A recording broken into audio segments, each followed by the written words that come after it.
Number one is lack of education, or they perceive lack of education or credentials.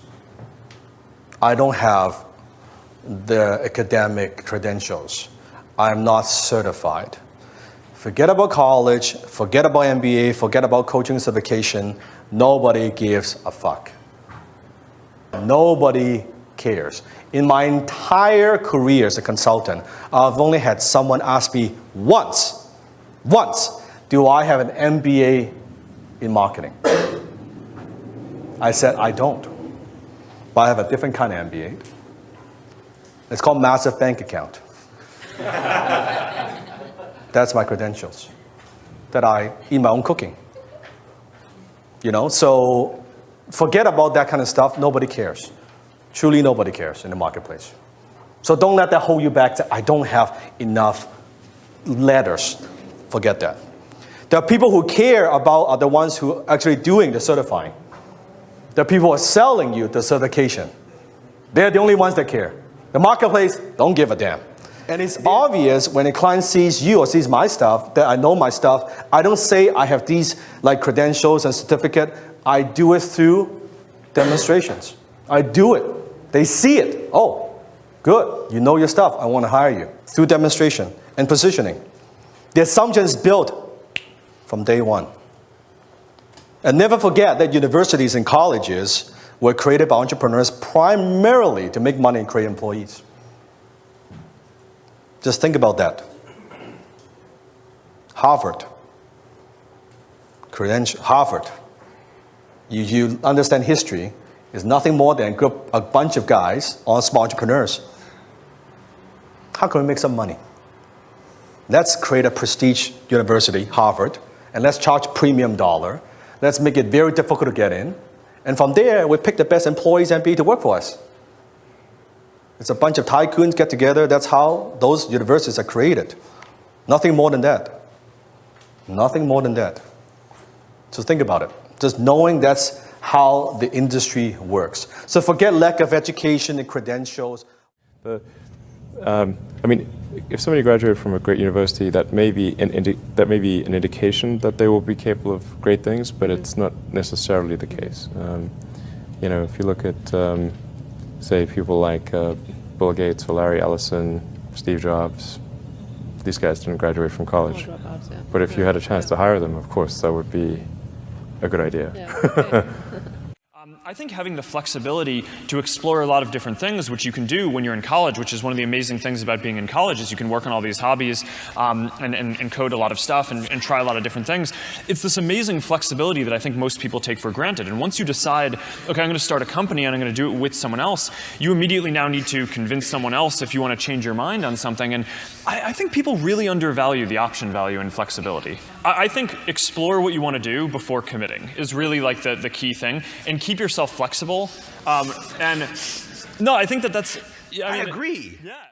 You know, it's an extremely corrupt system we have at this point. We have an education bubble. In the U.S., we have $1 trillion of student debt. To a first approximation, this has gone to pay for $1 trillion worth of lies about the value of the education people have received. It's not at all obvious yet, though, what's going to replace this or how it's going to change. I'm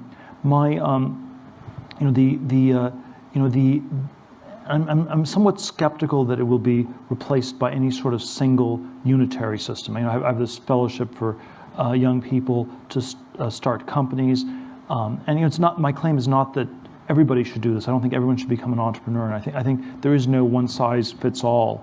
So I think the future will be much more heterogeneous, much more diverse in terms of what people do.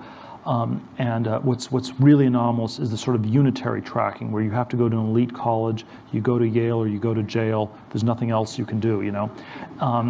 And so I think the universities are perhaps in the same place as the Catholic Church was in 1514, if we go back 500 years, where you had sort of this monolithic way, this universal way of body of knowledge of teaching things.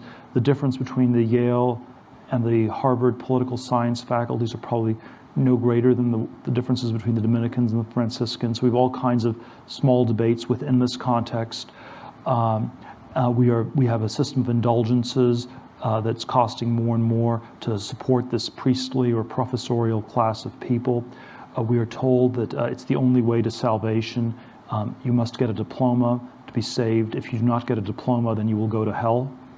And I think the message that I have that's like the 16th century reformers, that's a somewhat troubling message, is that you have to work out your salvation on your own. You have to save yourself, and that's I believe that is the truth, but it's a somewhat uncomfortable one. Well, oftentimes business education today, and I see it all the time, kids come out of college, the best colleges, Wharton and Harvard and Stanford and some of the great business schools, and they'll come out and they won't have practical experience. There's too many case studies that aren't practical. And I think there's always a question what the nature of the educational good is. You know, you can say it's an investment good, where you're investing in the future. You can say it's a consumption good, like college is a 4-year party. You know, I think most of the parents and students think of it actually as an insurance policy, where you're buying this really ever more expensive insurance so that the students don't fall through the really big cracks in our society, and we should be asking some big questions why the insurance costs are going up and up like that. And if you were the president of Harvard or Stanford, if you wanted to get a lynch mob of students, alumni, faculty to come after you and try to lynch you, what you should say is something like this. You know, we live in this much larger, more global world. We offer a great education to everybody, and so we're going to double or triple our enrollment over the next 15 to 20 years. And people they'd all be furious, because the value of the degrees comes from this massive exclusion, and what you're really running is something like a Studio 54 night.